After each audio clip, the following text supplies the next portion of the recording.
откъде познавам Анжелина Тотева и защо вярвам искрено със сърцето си, че тя е подходящия кмет за нашия район Лозенец.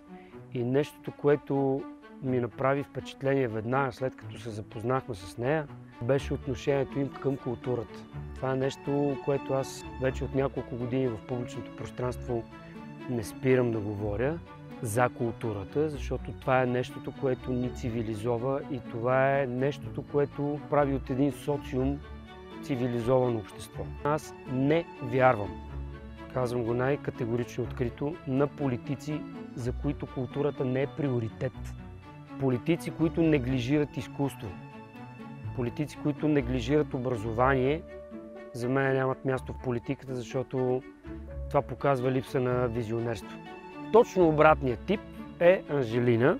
Преди 4 години, по време на ковида, с мои колеги ентусиасти създадохме едно пътуващо автокино. Един ден получих едно обаждане от една млада дама, която искаше да осъществи в район Дружба до езерото да направи 3 прожекции. Процедурата по работа с общината беше толкова сложна, че аз веднага се отказах. Тия неща ме ужасяват, едни формуляри, чудесили, но това, което ми прави впечатление, Анжелина не се отказа. Намери сили, попълни всичката бумащина, на която аз бях неспособен. Не се отказа до последно и тези прожекции се състояха. Дойдоха, може би, за тия 3 дни над 1500 човека.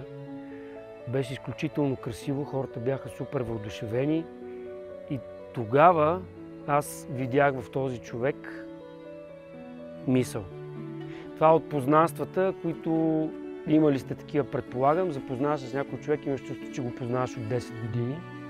Страшно бързо се разви приятелството ни и тук е време да вметна, че аз дори не попитах от коя политическа партия е Анжелина, защото това никога не ме интересувало. Така че трудно излизат такива думи от устата ми, като човек, който по принцип страни, но аз ви съветвам в неделя да гласуваме за Анжелина Тотева. И искрено се надявам тя да стане кмет на нашия район, защото съм убеден, че оттам нататък следват много хубави неща. Благодаря ви за вниманието. Купуването и продаването на гласове е престъпление.